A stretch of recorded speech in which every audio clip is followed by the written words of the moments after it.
यह कहानी मध्य प्रदेश के बुंदेलखंड अंचल के एक छोटे से गांव से जुड़ी है। यह कोई कल्पना नहीं, बल्कि उस सोच की उपज है जो सवाल पूछने की हिम्मत करती है। यह कहानी शोर शराबे की नहीं है, न किसी आंदोलन की घोषणा है, बल्कि चुपचाप घटे उन पलों की दास्तान है जिन्होंने गांव की आत्मा को हमेशा के लिए बदल दिया। गांव का नाम था सोनपुर। बाहर से देखने पर यह बिल्कुल सामान्य सा गांव लगता था। कच्चे पक्के घर, सुबह शाम मंदिर की घंटी, खेतों में काम करते लोग और औरतों की दिनचर्या में रसोई, पूजा और परंपराएं। इस गांव में ब्राह्मणों की एक बड़ी बस्ती थी। पीढ़ियों से वे वेद, पुराण, पूजा पाठ और कर्मकांड के संरक्षक माने जाते थे। गांव के मंदिर में रोज आरती होती, देवताओं की मूर्तियों के सामने दीप जलते और लोग सिर झुकाते। इसी बस्ती में कुछ ब्राह्मण महिलाएं थीं, सरला, शांता, कौशल्या और कमला। उम्र में अलग अलग, लेकिन सोच में एक दूसरे से जुड़ी हुई। ये महिलाएं पढ़ी लिखी तो ज्यादा नहीं थी, पर जीवन के अनुभवों ने इन्हें सोचने की ताकत दे दी थी। सरला ने अपने जीवन में बहुत कुछ देखा था। गरीबी, भेदभाव, औरत होने का बोझ और समाज के बनाए नियम। वो अक्सर कहा करती थी, अगर भगवान सच में ऊपर बैठा सब देख रहा है तो नीचे इतना अन्याय क्यों। सरला की आंखों में हमेशा एक गहरा दर्द छिपा रहता था। वो दर्द जो सालों की थकान से आया था। वो दर्द जो हर सुबह उठकर घर के कामों में डूब जाने से और बढ़ता जाता था। उसकी आवाज में एक ऐसी कोमलता थी जो सुनने वाले के दिल को छू लेती, लेकिन उसके शब्दों में वो ताकत थी जो पहाड़ों को हिला सकती थी। हर शाम जब वो खेत से लौटती, उसके कंधों पर न सिर्फ लकड़ियों का बोझ होता, बल्कि मन में उन सवालों का वजन भी जो रात भर उसे सोने नहीं देते थे।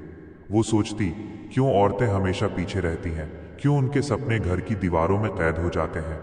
इन सवालों ने सरला को अंदर से मजबूत बनाया था, लेकिन बाहर से वो अभी भी वही शांत, सादगी भरी महिला लगती थी। शांता सरला की सबसे करीबी सहेली थी। उसकी उम्र सरला से थोड़ी कम थी, लेकिन जीवन के झंझावातों ने उसे समय से पहले ही बूढ़ा कर दिया था। शांता की आंखें हमेशा नम रहती, जैसे कोई पुराना दुख उनमें बस गया हो। उसके पति की मौत के बाद वो अकेली हो गई थी और गांव की परंपराओं ने उसे और भी बंधनों में जकड़ लिया था। लेकिन शांता की आत्मा में एक जिद थी, एक जिद जो कहती थी कि जीवन सिर्फ सहन करने के लिए नहीं है। वो अक्सर सरला से कहती, हमारी जिंदगी में कुछ तो बदलना चाहिए, नहीं तो आने वाली पीढ़ियां भी यही दुख झेलेंगी। शांता की बातों में एक ममता भरी गर्माहट होती जो सुनने वाले को अपनेपन का एहसास देती। वो बच्चों को देखकर सोचती, ये मासूम चेहरे कल क्या बनेंगे अगर हम आज कुछ न करेंगे तो। उसका दिल उन बच्चों के लिए धड़कता था जो स्कूल जाते हुए भी सपनों से दूर लगते थे। कौशल्या इन सब में सबसे उम्रदराज थी। उसके बाल सफेद हो चुके थे, लेकिन उसकी आंखों में चमक अभी भी वैसी ही थी जैसी जवानी में रही होगी। कौशल्या की जिंदगी कहानियों से भरी थी। वो शाम को बैठकर पुरानी बातें सुनाती, लेकिन उन बातों में हमेशा एक सबक छिपा होता। वो कहती, जीवन ने मुझे बहुत सिखाया है, दुख ने मुझे मजबूत बनाया है। कौशल्या की आवाज में एक गहराई थी जो सुनने वाले को सोचने पर मजबूर कर देती। वो औरतों के अधिकारों की बात करती, लेकिन धीरे धीरे, जैसे कोई बीज बो रही हो। उसके दिल में एक दर्द था जो उसके बेटे की मौत से आया था।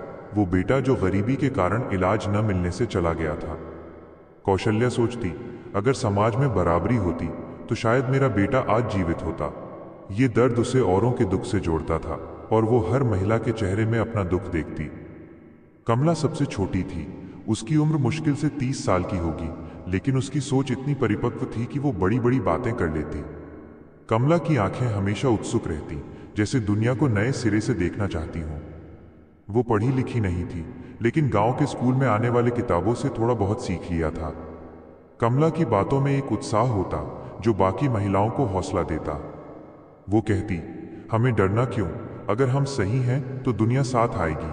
कमला का दिल युवा था, सपनों से भरा, लेकिन जीवन की कठोरता ने उसे समझदार बना दिया था। वो सोचती, मेरी बेटी को वैसी जिंदगी ना मिले जैसी मुझे मिली, जहां हर कदम पर रोक टोक हो। इन 4 महिलाओं की दोस्ती गांव की सबसे मजबूत कड़ी थी। वे एक दूसरे के सुख दुख में साथ रहती और उनकी बातें धीरे धीरे बदलाव की बुनियाद बनने लगी। शुरुआत बहुत साधारण थी। एक दिन गांव के स्कूल में संविधान दिवस मनाया गया। मास्टर जी ने बच्चों को डॉक्टर अंबेडकर के बारे में बताया, उनका संघर्ष, उनका ज्ञान और उनका संविधान। मास्टर जी की आवाज में एक गर्व था, जैसे वो खुद उस इतिहास का हिस्सा हों। उन्होंने बताया कि डॉक्टर अंबेडकर ने कैसे जन्म से ही भेदभाव झेला, लेकिन कभी हार नहीं मानी। उन्होंने कहा, डॉक्टर अंबेडकर ने संविधान लिखा जो हर इंसान को बराबरी का हक देता है, चाहे वो किसी भी जाति का हो, किसी भी धर्म का हो। बच्चे ध्यान से सुन रहे थे। उनके चेहरों पर आश्चर्य था, क्योंकि उन्होंने कभी ऐसे इंसान के बारे में नहीं सुना था जो इतना बड़ा काम कर गया हो। स्कूल की दीवारों पर डॉक्टर अंबेडकर की तस्वीर लगी थी और मास्टर जी ने बच्चों से कहा, ये वो व्यक्ति हैं जिन्होंने हमें आज़ादी दी, सच्ची आज़ादी जो दिलों में बसती है। बच्चों ने घर आकर ये बातें अपनी माँओं को बताईं। सरला का बेटा जब बोला कि डॉक्टर अंबेडकर ने हमें बराबरी का हक दिया, तो सरला के मन में कुछ हिल गया। सरला की आंखें नम हो गईं, जैसे कोई पुराना घाव फिर से छू लिया गया हो। उसने बेटे से पूछा, बताओ और क्या क्या कहा मास्टर जी ने? बेटा उत्साह से बताने लगा, डॉक्टर अंबेडकर गरीब घर में पैदा हुए थे। उन्हें स्कूल में बैठने नहीं दिया जाता था, लेकिन उन्होंने पढ़ाई की, वकील बने और फिर संविधान बनाया। सरला सुनती गई। उसके दिल में एक अजीब सी उथल पुथल हो रही थी। वो सोच रही थी, अगर एक इंसान इतना कुछ कर सकता है तो हम क्यों चुप रहें? उस रात सरला सो नहीं सकी। वो बार बार डॉक्टर अंबेडकर के बारे में सोचती रही। उनके संघर्ष ने उसे अपने दुखों से जोड़ दिया। वो महसूस कर रही थी कि डॉक्टर अंबेडकर का जीवन उसके जैसे लाखों लोगों की कहानी है, जो दबे कुचले हैं, लेकिन उम्मीद की एक किरण है। धीरे धीरे इन महिलाओं में चर्चा शुरू हुई। खेत से लौटते वक्त, चूल्हे के पास बैठकर कुएं पर पानी भरते समय, शाम की ठंडी हवा में जब वे इकट्ठा होती तो बातें शुरू हो जाती। शांता बोली, हम रोज भगवान से प्रार्थना करते हैं, लेकिन हमारी जिंदगी में बदलाव क्यों नहीं आता? शांता की आवाज में एक करुणा थी, जैसे वो अपने जीवन के हर दुख को याद कर रही हो। वो कहती, मैंने कितनी बार मंदिर में माथा टेका, कितनी बार व्रत रखे, लेकिन मेरे पति की मौत को रोक नहीं सकी। क्या भगवान सच में सुनता है? बाकी महिलाएं चुपचाप सुनती। उनके दिलों में भी वही सवाल थे। कौशल्या ने कहा, डॉक्टर अंबेडकर ने तो सच में लोगों की जिंदगी बदली, उन्हें हक दिया। कौशल्या की बातों में एक अनुभव की गहराई थी। वो कहती, मैंने देखा है कैसे दलितों को मंदिर में घुसने नहीं दिया जाता, लेकिन डॉक्टर अंबेडकर ने कानून बनाया कि सब बराबर है। ये सुनकर कमला की आंखें चमक उठी। वो बोली, अगर डॉक्टर अंबेडकर ना होते तो शायद हमारी बेटियां आज भी घर में कैद रहती। ये बातें शुरू में बहुत धीमी थीं, जैसे कोई डर हो कि दीवारों के भी कान होते हैं। महिलाएं डरती कि कहीं उनके पति या गांव वाले सुन न लें, क्योंकि परंपराएं तोड़ना आसान नहीं था। लेकिन हर चर्चा के बाद उनके दिलों में एक नई ऊर्जा आ जाती, जैसे कोई बोझ हल्का हो रहा हो। सरला अक्सर बातों को आगे बढ़ाती। वो कहती, सोचो डॉक्टर अंबेडकर ने कितना दुख झेला, छुआछूत, अपमान, लेकिन उन्होंने लड़ाई लड़ी, नहीं तो आज हम कहाँ होते। शांता सहमति में सिर हिलाती। उसके मन में डॉक्टर अंबेडकर के प्रति एक गहरा सम्मान जाग रहा था, जैसे वो उन्हें अपना रक्षक मानने लगी हो। कौशल्या पुरानी कहानियां जोड़ती। वो कहती, हमारे शास्त्रों में भी कहा गया है कि भगवान इंसान के रूप में आता है, शायद डॉक्टर अंबेडकर वही हैं। कमला उत्साह से कहती, हमें उनके बारे में और जानना चाहिए, तभी हम समझ पाएंगे। इन चर्चाओं ने उन्हें एक दूसरे से और करीब ला दिया।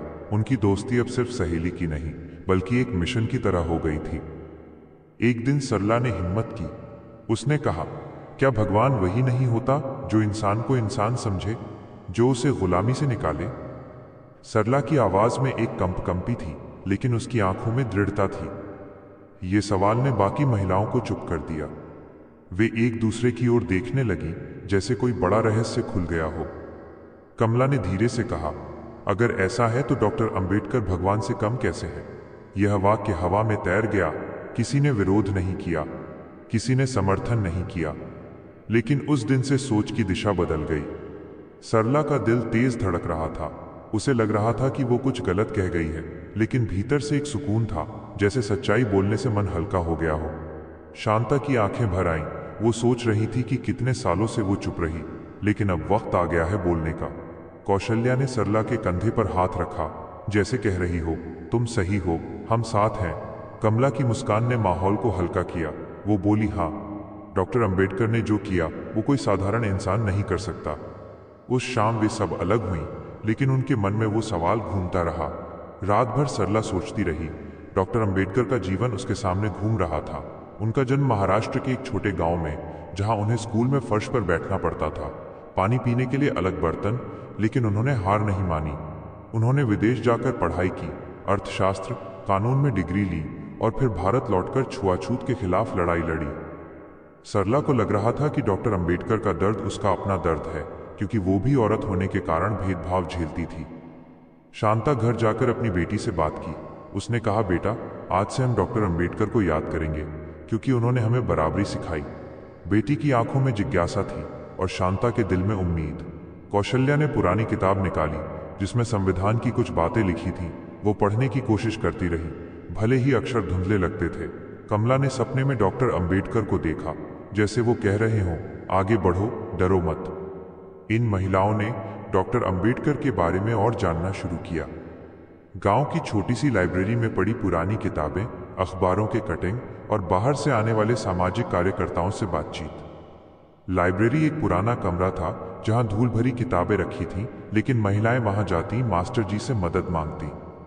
मास्टर जी हैरान थे, लेकिन खुश भी। वे बताते, डॉक्टर अंबेडकर ने मनुस्मृति जलाकर विरोध किया क्योंकि वो किताब भेदभाव सिखाती थी। महिलाएं सुनती, उनके दिल में गुस्सा और दुख दोनों आते। सरला ने कहा, जिसने इंसान को खड़ा कर दिया वही तो सच्चा भगवान है।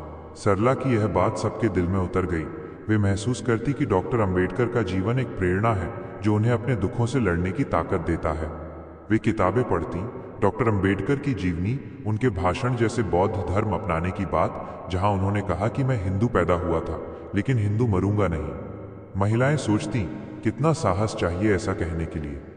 शांता को लगता कि डॉक्टर अंबेडकर उनके जैसे दबे लोगों की आवाज है।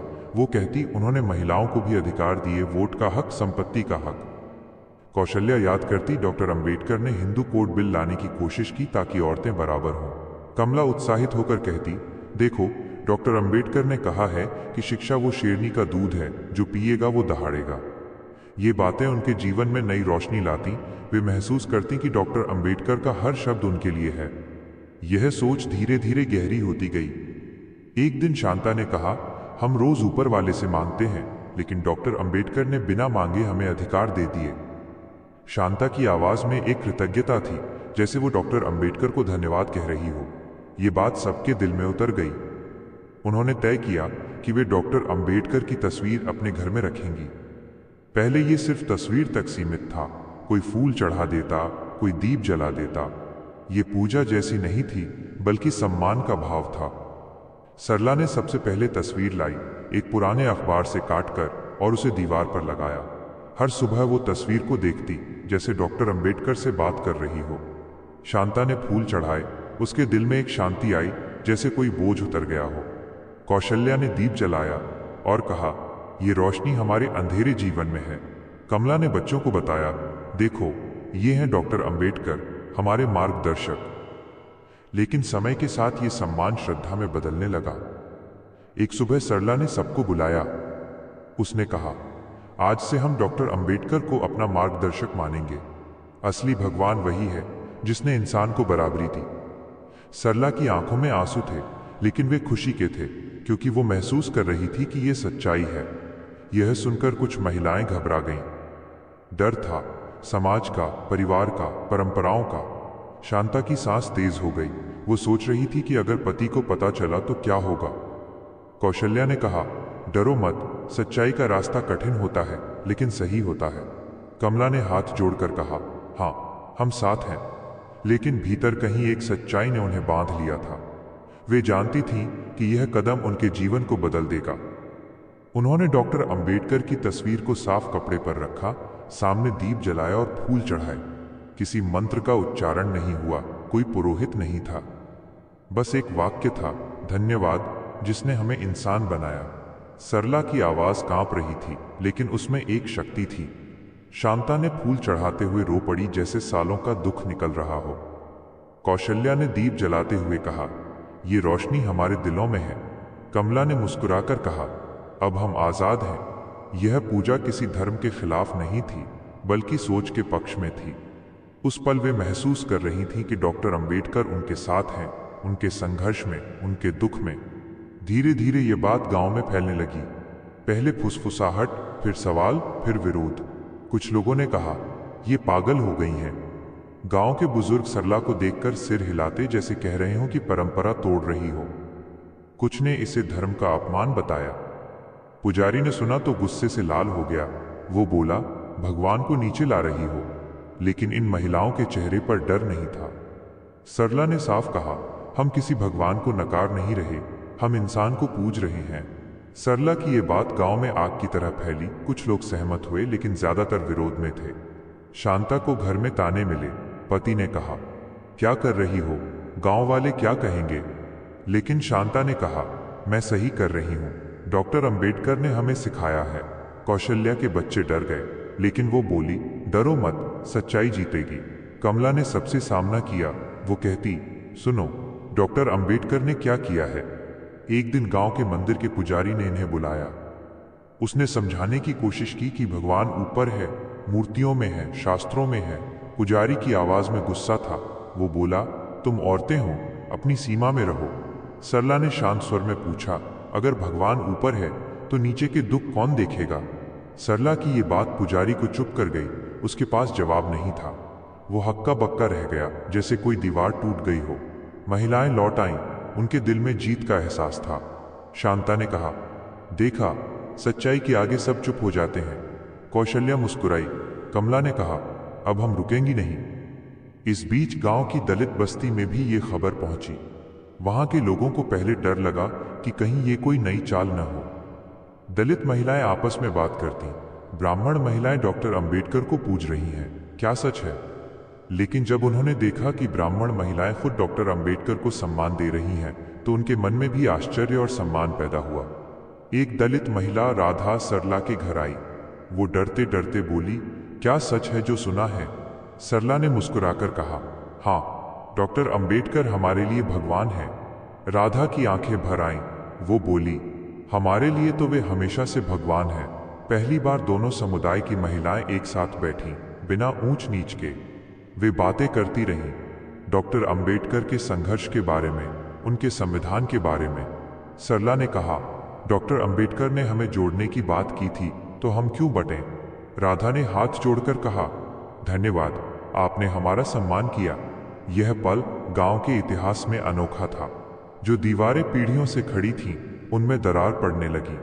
महिलाएं रो पड़ी, एक दूसरे को गले लगा लिया, जैसे सालों का दुख साझा हो रहा हो। समय के साथ इन महिलाओं ने डॉक्टर अंबेडकर जयंती मनाने का फैसला किया। कोई भव्य आयोजन नहीं, बस एक छोटा सा कार्यक्रम। उन्होंने गांव के बच्चों को बुलाया, संविधान की बातें की, बराबरी और शिक्षा पर चर्चा की। बच्चे उत्साह से सुनते, उनके चेहरों पर मुस्कान थी। पूजा का अर्थ भी बदल गया। अब पूजा का मतलब था किसी भूखे को खाना देना, किसी बच्चे को पढ़ाना, किसी अपमानित को सम्मान देना। सरला ने कहा, डॉक्टर अंबेडकर ने सिखाया है कि सेवा ही पूजा है। शांता ने बच्चों को किताबें दी, कौशल्या ने कहानियां सुनाई, कमला ने गीत गाए। दलित महिलाएं भी शामिल हुईं। वे सब साथ में नाचती गाती जैसे एक परिवार हो। विरोध अब भी था। कुछ लोगों ने धमकी दी, ताने मारे। एक आदमी ने सरला को कहा, तुम्हें गांव से निकाल देंगे। लेकिन महिलाओं ने हार नहीं मानी। कौशल्या ने कहा, अगर सच बोलना पाप है तो हम ये पाप करते रहेंगे। उनका साहस धीरे धीरे गांव की हवा बदलने लगा। ज्यादा लोग शामिल होने लगे, कुछ पुरुष भी जो चुपचाप देखते थे। एक दिन गांव में बाहर से एक अधिकारी आया। उसने देखा कि कैसे अलग अलग जातियों की महिलाएं साथ बैठकर डॉक्टर अंबेडकर की तस्वीर के सामने चर्चा कर रही हैं। अधिकारी हैरान था। उसने पूछा, आप लोग डॉक्टर अंबेडकर को भगवान क्यों मानती हैं? सरला ने जवाब दिया, क्योंकि भगवान अगर होता है तो वो इंसान को इंसान बनाता है। डॉक्टर अंबेडकर ने वही किया। अधिकारी ने सराहना की। वो बोला, आपका साहस प्रेरणा है। ये बात गांव से बाहर तक पहुंची। कुछ लोगों ने इसकी आलोचना की, कुछ ने सराहना। लेकिन सोनपुर की उन महिलाओं के लिए ये किसी बहस का मुद्दा नहीं था। यह उनके आत्मसम्मान का सवाल था। आज भी उस गांव में डॉक्टर अंबेडकर की तस्वीर के सामने दीप जलता है। कोई घंटी नहीं बजती, कोई मंत्र नहीं गूंजता। बस एक सादगी भरा मौन होता है जिसमें एक ही संदेश छिपा है, भगवान ऊपर कहीं नहीं, अगर है तो इंसानियत में है। और उस इंसानियत का चेहरा उन महिलाओं के लिए डॉक्टर अंबेडकर है। ये कहानी सिर्फ एक गांव की नहीं थी, ये उस सोच की थी जिसने डर को हराया और इंसानियत को भगवान माना। अगर आपको भी लगता है कि भगवान मंदिरों से ज्यादा इंसानियत में बसता है, तो इस कहानी को दिल से अपनाइए। आप देख रहे थे जीएम पॉजिटिव थिंक, जहां विचार पूजा बनते हैं और सच बदलाव की शुरुआत करता है। अब इस कहानी को और गहराई से समझते हैं, क्योंकि हर पात्र की भावनाएं, हर पल की उथल पुथल को महसूस करना जरूरी है। सरला की जिंदगी में वो दिन याद आता है जब वो पहली बार डॉक्टर अंबेडकर का नाम सुनी। उसका बेटा स्कूल से लौटा था, उसके चेहरे पर एक अलग सी चमक थी। माँ, आज मास्टर जी ने बताया कि डॉक्टर अंबेडकर ने संविधान बनाया जो सबको बराबर बनाता है। सरला रसोई में काम कर रही थी, उसके हाथ रुक गए। बराबर, वो शब्द उसके कानों में गूंजता रहा। उसके जीवन में बराबरी कहाँ थी? पति की आज्ञा, समाज के नियम, औरत होने का बोझ। लेकिन उस शब्द ने उसके दिल में एक आग जला दी। वो रात भर सोचती रही, डॉक्टर अंबेडकर कौन है? क्यों उन्होंने ऐसा किया? अगले दिन वो शांता से मिली और बात शुरू हुई। शांता, क्या तूने सुना डॉक्टर अंबेडकर के बारे में? शांता ने सिर हिलाया। हाँ, लेकिन ज्यादा नहीं जानती। फिर वे दोनों कौशल्या और कमला से मिली और वो छोटी सी बैठक हुई जहां उन्होंने तय किया कि और जानेंगी। वे गांव की लाइब्रेरी गईं, मास्टर जी से किताब मांगी। मास्टर जी ने एक पुरानी किताब दी, डॉक्टर अंबेडकर की जीवनी। वे पढ़ने लगी, अक्षर अक्षर जोड़कर। डॉक्टर अंबेडकर का जन्म 1891 में हुआ, महार जाति में जहां छुआछूत था। स्कूल में उन्हें अलग बैठाया जाता, लेकिन उन्होंने पढ़ाई की। कोलंबिया यूनिवर्सिटी से डॉक्टरेट, लंदन से बैरिस्टर। महिलाएं हैरान थीं, कितना संघर्ष। सरला की आंखें नम हो गईं। वो बोली, देखो, उन्होंने अपमान सहा लेकिन जीते। शांता ने कहा, हमारे जैसे हैं वे, दबे हुए। कौशल्या ने कहा, लेकिन उन्होंने लड़ाई लड़ी। कमला ने कहा, हम भी लड़ सकते हैं। हर दिन उनकी चर्चाएं लंबी होती गईं। वे डॉक्टर अंबेडकर के भाषण पढ़ती, जैसे पूना पैक्ट, जहां उन्होंने दलितों के लिए सीटें मांगी। वे सोचती, कितना बड़ा दिल। डॉक्टर अंबेडकर ने महिलाओं के लिए भी लड़ाई लड़ी, हिंदू कोड बिल में तलाक का हक, संपत्ति का हक। सरला सोचती, अगर वो बिल पास हो जाता तो हमारी जिंदगी कितनी अलग होती। लेकिन नेहरू जी ने नहीं होने दिया। फिर भी डॉक्टर अंबेडकर ने हार नहीं मानी। 1956 में उन्होंने बौद्ध धर्म अपनाया, लाखों लोगों के साथ। महिलाएं सोचती, क्यों? क्योंकि हिंदू धर्म में भेदभाव था। वे महसूस करती कि डॉक्टर अंबेडकर की सोच उनकी सोच है। धीरे धीरे सम्मान पूजा में बदला। सरला के घर में तस्वीर लगी। हर सुबह वो फूल चढ़ाती, दिल से धन्यवाद कहती। शांता भी घर में लगाई, उसके दिल में शांति आई। कौशल्या ने कहा, यह पूजा इंसानियत की।